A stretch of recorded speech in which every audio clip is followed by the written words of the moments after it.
నంద్యాల జిల్లా చాగలమర్రి మండలం మద్దూరులో వెంకటేశ్వర స్వామి ఆలయంలో వెండి ఆభరణాలు అపహరణకు గురయ్యాయి. స్వామివారికి దాతలు సమర్పించిన వెండి ఆభరణాల స్థానంలో నకిలీ ఆభరణాలు ప్రత్యక్షమయ్యాయి. ఆలయం వద్దకు చేరుకొని ఈవో జయచంద్రారెడ్డి పరిశీలించారు. అన్ని కోణాల్లో విచారణ చేసినట్లుగా ఈవో తెలిపారు. వెండితో తయారు చేసిన కిరీటం, హస్తాలు, చక్రం, శంఖం, పాదాల తొడుగులతో పాటు మరికొన్ని ఆభరణాలు మాయమైనట్లుగా తెలుస్తోంది. ప్రతి ఏడాది వైకుంఠ ఏకాదశి పర్వదినాన ఆనవాయితీగా స్వామివారికి వెండి ఆభరణాలు అలంకరిస్తారు. అనంతరం ఆభరణాలను ఆలయంలో బీరువాలో భద్రపరుస్తారు. సోమవారం వైకుంఠ ఏకాదశి పర్వదినాన పరిశీలిస్తూ ఉండగా నకిలీ ఆభరణాల విషయం వెలుగులోకి వచ్చింది.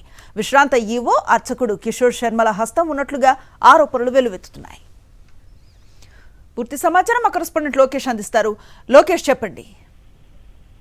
అనుశ్రీ, చాగలమర్రి మండలం మద్దూరు గ్రామంలోని వెంకటేశ్వర స్వామి ఆలయంలో నకిలీ వెండి ఆభరణాలు ప్రత్యక్షం కావడంతో పూర్తిగా కలకలం రేపుతున్న పరిస్థితి కనిపిస్తుంది. ఏదైతే ముక్కోటి ఏకాదశి సందర్భంగా ఆలయ యొక్క ఆభరణాలను పరిశీలిస్తుండగా అవి నకిలీ అనేది తెలియని పరిస్థితి నేపథ్యంలో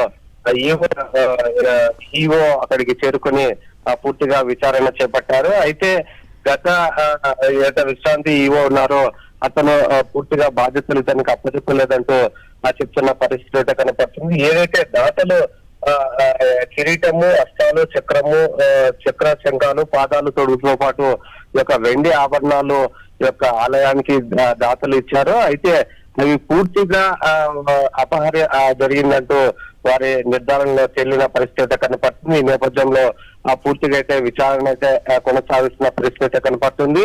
ఏదైతే దాతలు ఇచ్చిన యొక్క వెండి ఆభరణాలను అపహరించారంటూ నిర్ధారణ జరిగిన తర్వాత పోలీసులకు కూడా ఫిర్యాదు చేయడం జరిగింది. ఏదైతే ఈ యొక్క ఆలయ అర్చకులతో పాటు విశ్రాంత ఈవో ఇటువంటి ఘాతకానికి పాల్పడ్డారంటూ బలమైన ఆరోపణలు అయితే వెలువడుతున్న పరిస్థితి కనపడుతుంది. ఈవో చెప్పిన దాని ప్రకారంగా ఈ యొక్క ఆభరణాలను వాళ్ళే తీసి ఉంటారనేది ఆరోపణలు ఉన్నాయి. ఈ నేపథ్యంలోనే పోలీసులు కేసు నమోదు చేసుకుని విచారణ చేపట్టడం జరిగింది. కొద్దిసేపట్లో ఈ యొక్క స్థానిక డిఎస్పీ ఆ యొక్క ఆలయానికి వెళ్లి ఆ యొక్క గుడి తలుపులు తెరిచి పూర్తిగా విచారణ చేపడతారు. మొత్తం మీద చూసుకున్నట్లయితే భగవంతుని యొక్క ఆభరణాలను ఈ విధంగా అపహరణ గురి కావడం అనేది ఆ యొక్క గ్రామస్తులు అయితే ఆగ్రహం వ్యక్తం చేసిన పరిస్థితి కనపడుతుంది.